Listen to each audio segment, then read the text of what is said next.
wrong if I say like this. It was not the people engulfed biological or a physical Joseph, but it was for the celestial Joseph who is going to be revealed soon.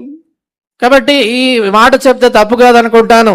ఈ భూ సంబంధమైనటువంటి యోసేపు చుట్టూ మాత్రమే కాదు కానీ రాబోతున్నటువంటి పరసంబంధమైనటువంటి ఆ యొక్క యోసేపు చుట్టూ ఇలాంటి మనుషులు వారు చుట్టుకొని ఉన్నారు. So Joseph is a prototype for the Jesus. As the people are engulfing him, so they are going to be engulfing Jesus as well. కాబట్టి యోసేపు కూడా యేసుప్రభు వారికి మాదిరిగా పోలికగా ఆయన ఎలాగైతే మనుషులు చుట్టేసినారో అలాగనే ప్రభు చుట్టూ కూడా మనుషులు ఆయన చుట్టుకున్నారు. So today for many believers there may be people like that.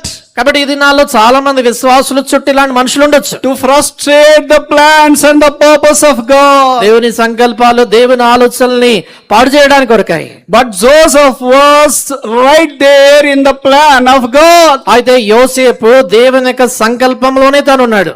That's the reason as to why we see he was brought before Pharaoh. ఆ కారణం చేత మనం చూస్తాం కదా, ఫరో ఎదుటి తీసుకురాబడ్డాడు. And he was standing before Pharaoh. ఆయన ఫరో ఎదుటి నిలబడ్డాడు. The Bible says he was 30 years old. బైబిల్లో రాయబడింది 30 సంవత్సరాల వయసు ఆయనకి. 30 ఏళ్లకే PM పోస్ట్ కొట్టాడు.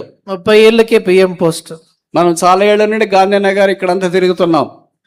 మనం చాలా సంవత్సరాల నుంచి. It is not to discourage you, but it to challenge you. మిమ్మల్ని నిరుత్సాహపరచడానికి కాదు, సవాలు విసిరేదానికి.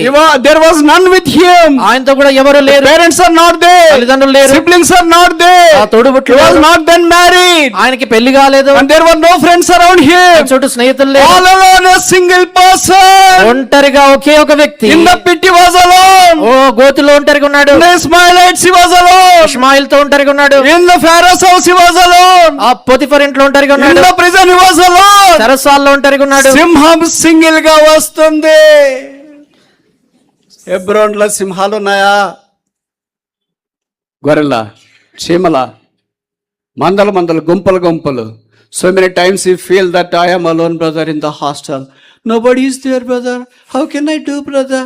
This is shame. చాలా సార్లు మనం అంటాం కదా, హాస్టల్లో ఎవరు లేరు, నాకు ఒక్కదాన్నే ఉన్నాను, ఒక్కనే. Sometimes we say, brother, how can we send our daughter and son to foreign country? సార్లు అంటాం కదా, విదేశాలకు ఎలాగ మా కూతుర్ని మా కుమార్తెని పంపించగలుగుతామండి. ఒక్కడే ఉన్నారు బ్రదర్. ఒక్కరే ఉన్నారు బ్రదర్.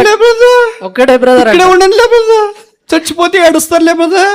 ఇక్కడ ఉంటే చచ్చిపోతే ఏడుస్తాను లేదు బ్రదర్ అంటారు. Are Joseph's not there in our family? మన ఇళ్లలో యోసేపు లేరా? He was all alone. ఆయన ఒంటరిగా ఉన్నాడు. No fellowship. సవాసం లేదు. No believers. శివశ్వాసం లేదు. No word of God. దేవుని వాక్యం లేదు. No house of God. దేవుని ఇల్లు లేదు. But God was with Joseph. అయితే దేవుడు యోసేపుకు తోడై ఉన్నాడు. Today I encourage all of you students who wants to pursue higher studies like Joseph. If only Joseph was there with his father, he will be right there with like 10 other brothers who were with them. కాబట్టి దాన్ని మరి ఇలాంటి సవాళ్ళు ఎదుర్కొన్నటువంటి వారికి నేను చెప్పేది ఏంటంటే, యోసేపు తండ్రి దగ్గర ఉన్నప్పుడు ఇలాంటి అన్నలు లాంటి వాళ్ళు ఉంటే మీ చుట్టూ కూడా ఉంటారు.